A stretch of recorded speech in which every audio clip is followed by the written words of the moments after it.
The average American household spends $6,500 a month. That means a properly funded 6-month emergency fund requires $39,000. Most people hear that number and close the tab, but here's what nobody tells you.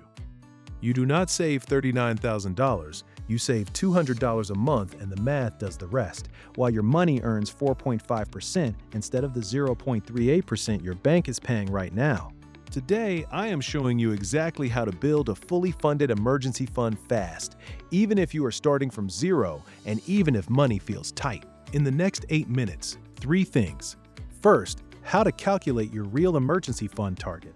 Not the number personal finance influencers throw around, but the actual number based on your specific expenses. Second, exactly where to put it, and why the account you choose matters more than most people realize in 2026.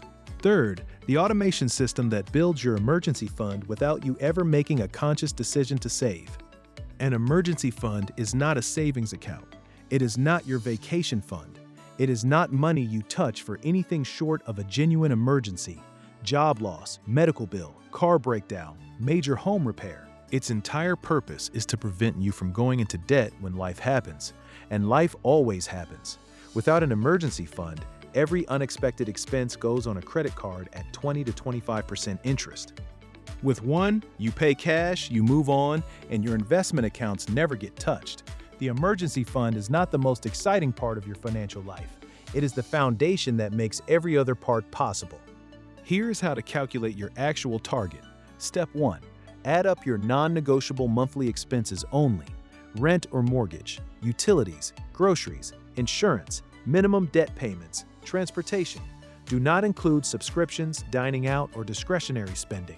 That number is your bare bones monthly burn rate. Step 2. Multiply by 3 if your income is stable and you have a working spouse or partner. Multiply by 6 if you are single income, self-employed, or in a volatile industry. Step 3. That is your target. For most Americans, the real number lands between $15,000 and $27,000, not $39,000. Starting with your actual number makes the goal feel achievable instead of impossible. Here is the decision that makes or breaks your emergency fund strategy: where you keep it. The national average savings rate in May 2026 is 0.38% APY.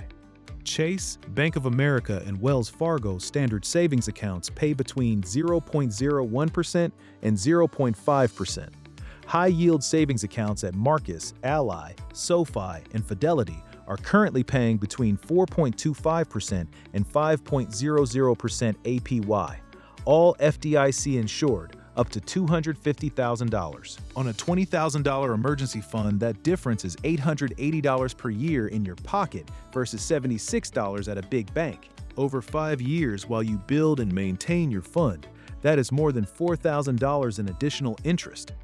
Zero risk, zero investment, just choosing the right account. Let me show you the real cost of not having an emergency fund. The average American has $5,300 in credit card debt.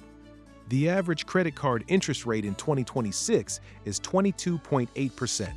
Most of that debt started as emergencies: car repairs, medical bills, job gaps that got charged to a card because there was no cash available. At 22.8% interest, $5,300 in credit card debt cost $1,208 per year just in interest charges. A $20,000 emergency fund earning 4.5% APY generates $900 per year. The emergency fund does not just protect you from debt, it replaces the income you would have paid in interest. Every month you do not have one is a month you are funding someone else's bank instead of your own future. Here is the system that builds your emergency fund without willpower. Step 1. Open a high-yield savings account today. Marcus, Ally, or SoFi. Links in the description. Takes 8 minutes. Step 2. Keep this account at a different bank from your checking account. The 1 to 2 day transfer delay stops impulse spending. Out of sight, out of mind, earning 4.5%. Step 3. Calculate your painless number. Pull your last 3 months of bank statements. Find the money that disappeared into subscriptions, dining, or impulse purchases. That is your savings pool. Step 4.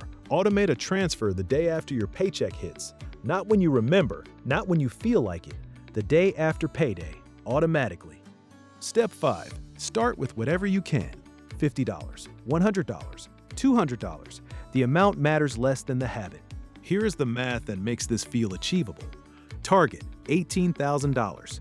At $300 per month in a 4.5% APY high-yield savings account, you are fully funded in 4 years and 7 months with $2,800 in interest earned along the way. At $500 per month, fully funded in 2 years and 10 months. At $750 per month, fully funded in under 2 years. And here is the accelerator.